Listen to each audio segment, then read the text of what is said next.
When I first got into sourcing and collecting vintage clothing, someone told me something that I didn't fully understand until much later. They said, you're going to find things you never thought you'd find, and you're going to sell things you never thought you'd sell. This has been one of my favorite expressions that I've learned so far in the vintage community, and it's extremely true. However, there's a few other things that I wish someone had told me earlier. So, that's what I'll be doing today. I've devised 5 rules or pillars to always follow when thrifting to ensure a successful time. For my more experienced thrifters, this may seem like really baseline information, but remember, there was a time where you had to be taught or learn this information for yourself. So, stick around. Maybe there's a way you can reshape your own approach to be more effective. Before we begin, I'd like to mention something that's a rather integral component of modern thrifting that I won't be covering in this video, and that's authentication. Fake tees are more common than ever in the vintage community, and the only reason that I'm not covering them here today is because I've already made a 45-minute long video about authenticating tees for yourself. If you'd like to see that, there's going to be a link in the description below that you can click on. Alright, on with the video. The 5 pillars of thrifting. Pillar 1, know what to hunt. Pillar 2, know where to hunt. Pillar 3, know the people that hunt. Pillar 4, know what to pay. And Pillar 5, know when to sell. I'll be discussing each of these points in depth today, but I first wanted to discuss the importance of understanding all of these concepts together. It's one thing to know what you want, it's another thing to know where to find it. But to know both of those things, as well as the prices that you should be paying and the competition around you, that's a recipe for success. Now, these aren't some magical mystery rules that are immovable, wrote in stone, made to make you some sort of vintage god, but they're really good baselines for beginners to get in and dip their toes into the vintage community. Pillar 1, know what to hunt. This is both the easiest part and, at the same time, the hardest part in my opinion. This is because while it's easy to see something and recognize it as something you'd like, it's hard to have foresight to understand what you would want your collection to look like in the future. Other than the very first vintage tee I ever purchased, I've actually ended up selling most of my earlier vintage pickups as I learned more about the pieces that were available and got more knowledge into the game. There are plenty of things in vintage that are considered more sought after, like single stitch and all over prints, but at the end of the day, it really boils down to whatever your personal preference is. This is because, at the end of the day, only you can decide what to spend your own hard-earned money on.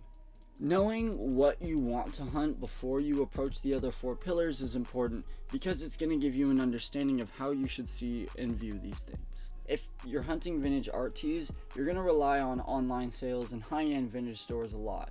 They're far too rare to just solely rely on yard sales and the bins for example. And these are the types of pieces that may never be cheap when you come across them, as most people often recognize them to be pretty valuable. However, if you're hunting vintage college tees, for example, racks, bins, flea markets, these are all going to be much more viable options for you. Another thing I recommend is learning as much about your field of interest and the surrounding field of interest as you possibly can. I've spent hours analyzing, hunting, caring for, storing, wearing, and enjoying all of my tees.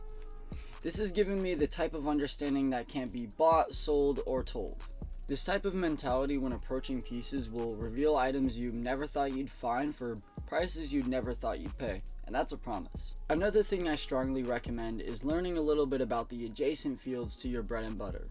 This is going to ensure that not only you have more things to collect for yourself personally, but also that you'll have more things to sell as time goes on. You may not want that TLC tee, but you do want that Nirvana shirt that one guy has, and he loves TLC. It's the perfect trade token. To give you guys a bit of a personal example, my main focus is music tees, but I also have an interest in vintage sports caps, vintage watches, outerwear, pants, and other things of that nature.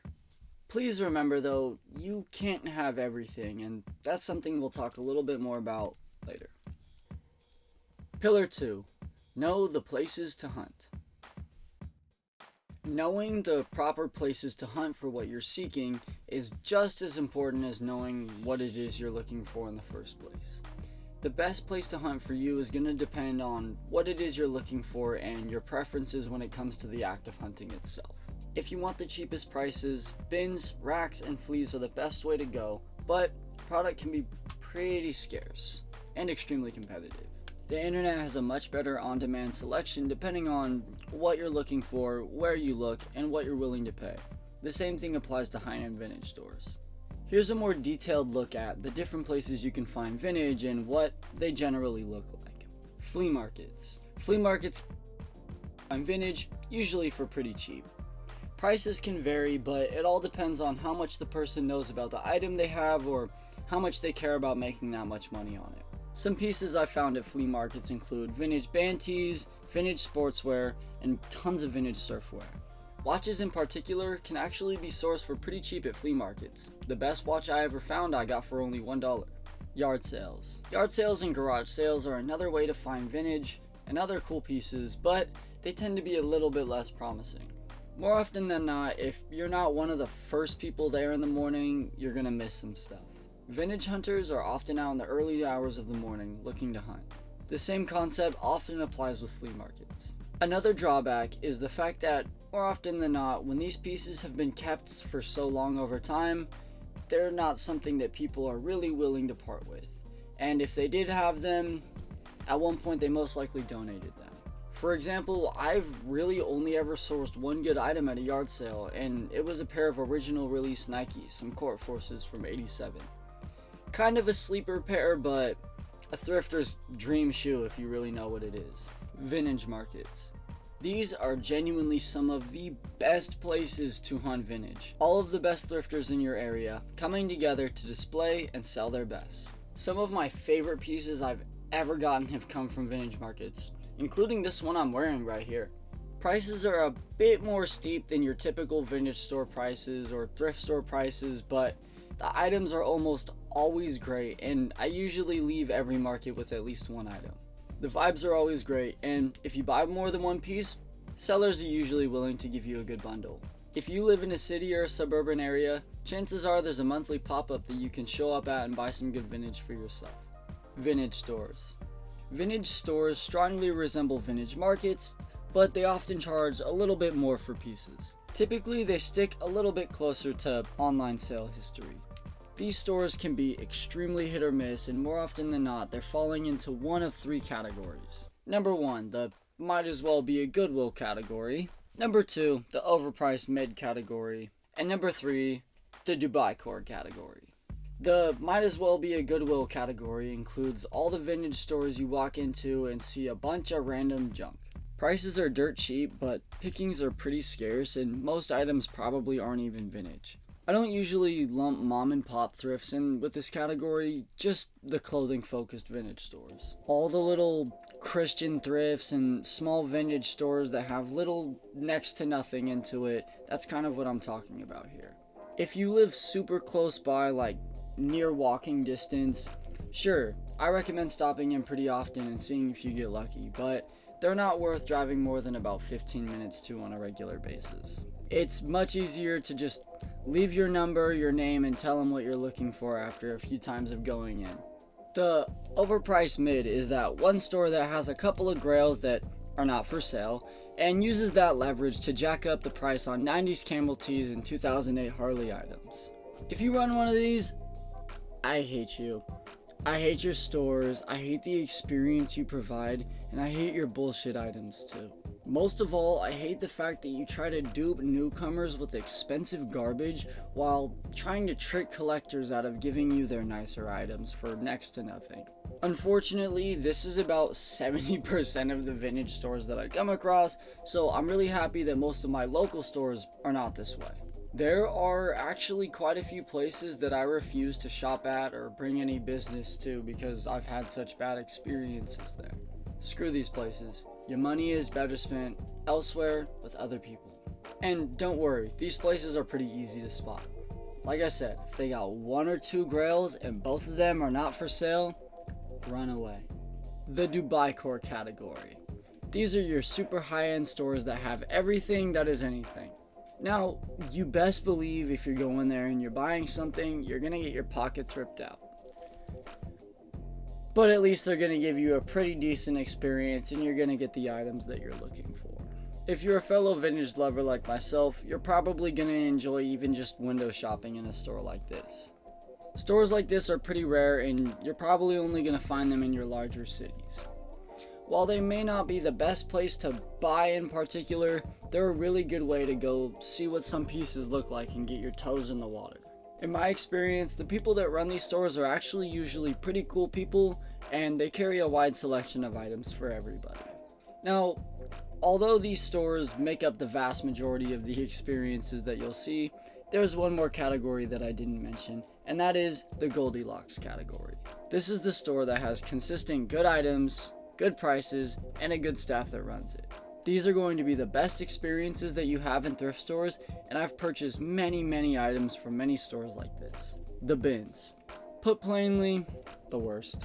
What was once a great place to go and find good vintage for pennies on the dollar has become completely overrun by jinko-clad weebs fighting over affliction tees and Carhartt pants. I know that might sound a little bit cliche, but this is true simply for one reason. They are extremely irritating.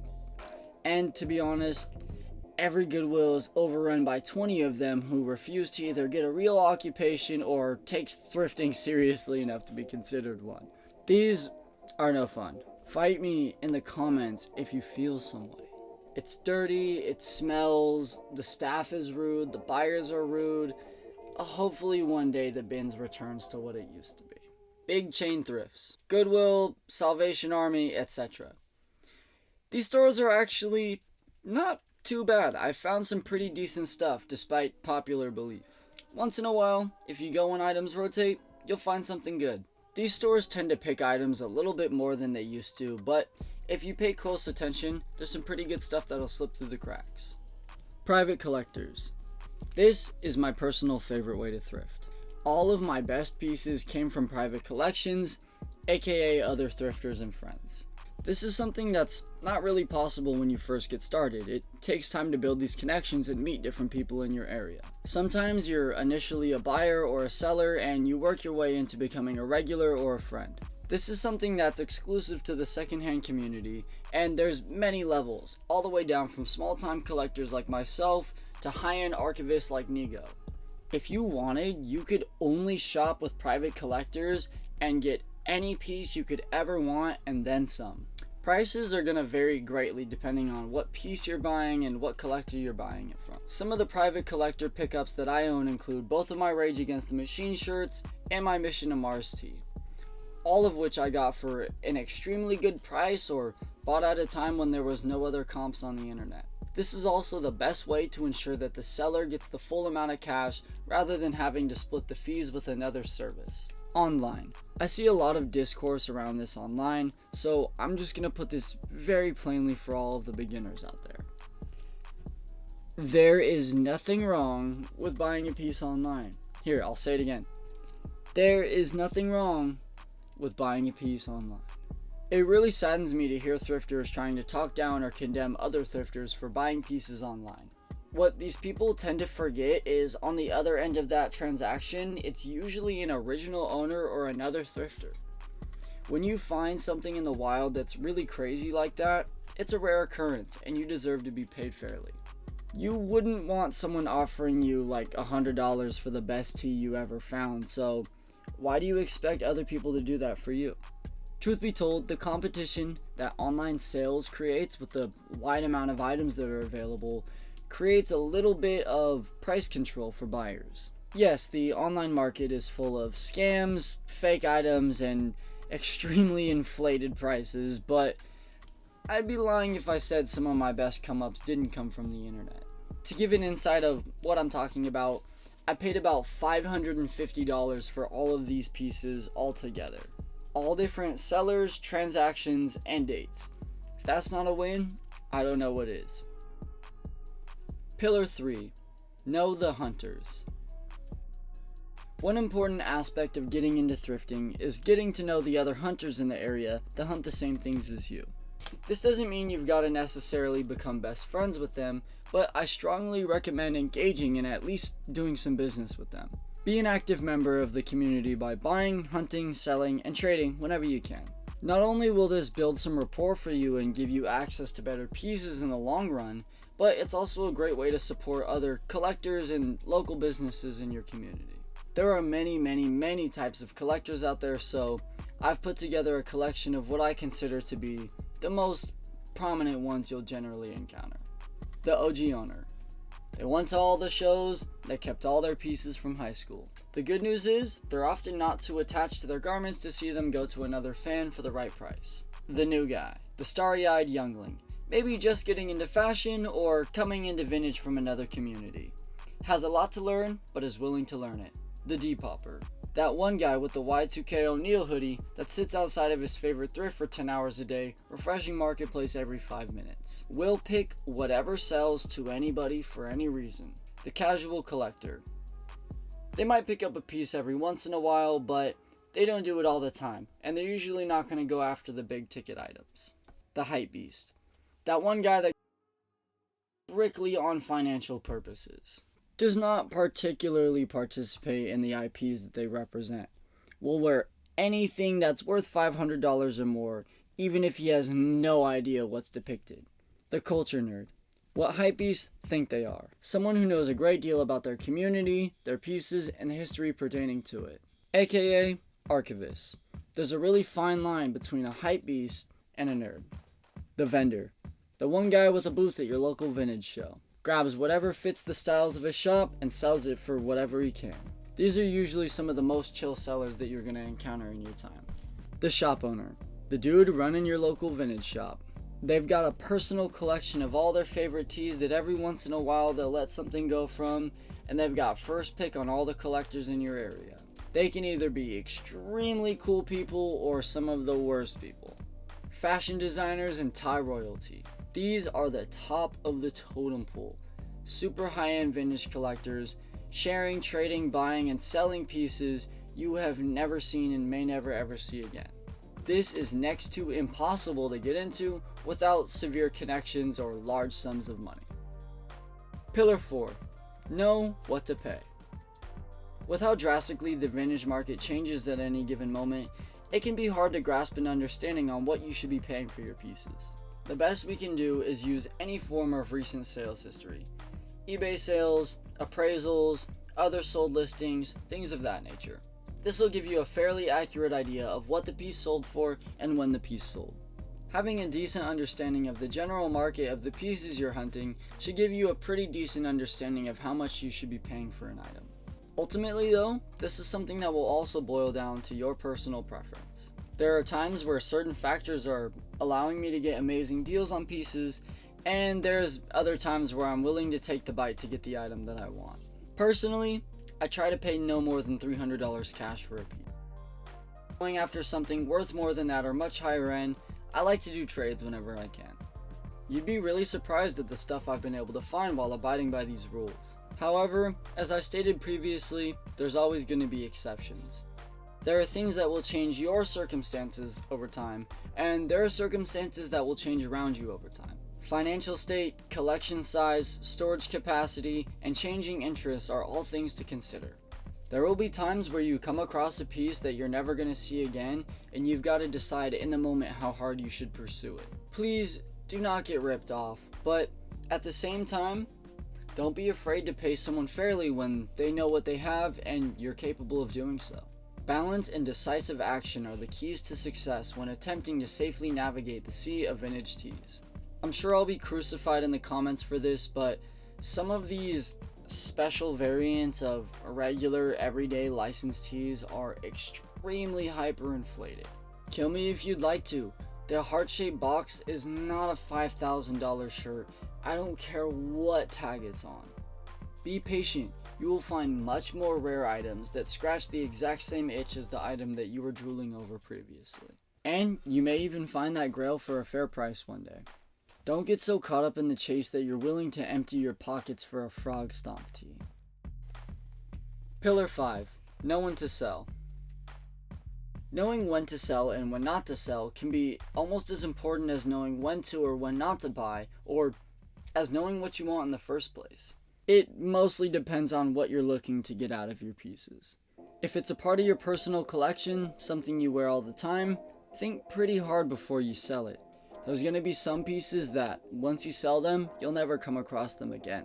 Take the time to do basic research to understand how rare or widely available something in your collection is.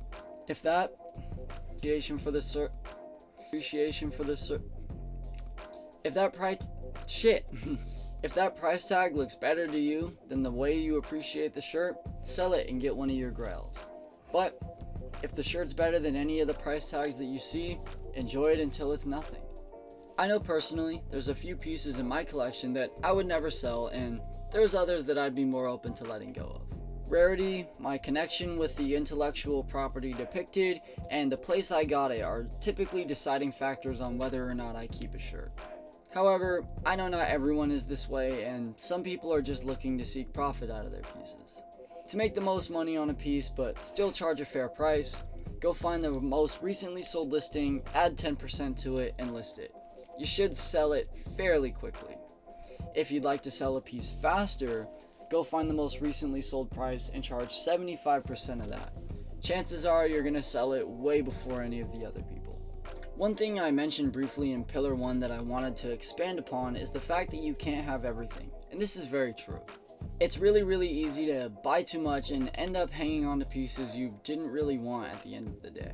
I understand wanting to keep something as a personal or a collectible, but there is a point where you could be being gluttonous, and keeping it away from people that would wear it more often isn't really the right thing to do. Just make your money and pass it on to the next person. Alright, there you have it. Those are the 5 most important things that I would consider when telling somebody how to start a vintage collection. Thrifting is something that's supposed to be fun and make you money, but also reasonably priced. With the right blend of knowledge and patience, you can find just about anything you can imagine. If you enjoyed this video, feel free to like, comment, and subscribe. Not only is it free, but it helps the channel out greatly in the long run. That's all from me. I'll catch you in the next video.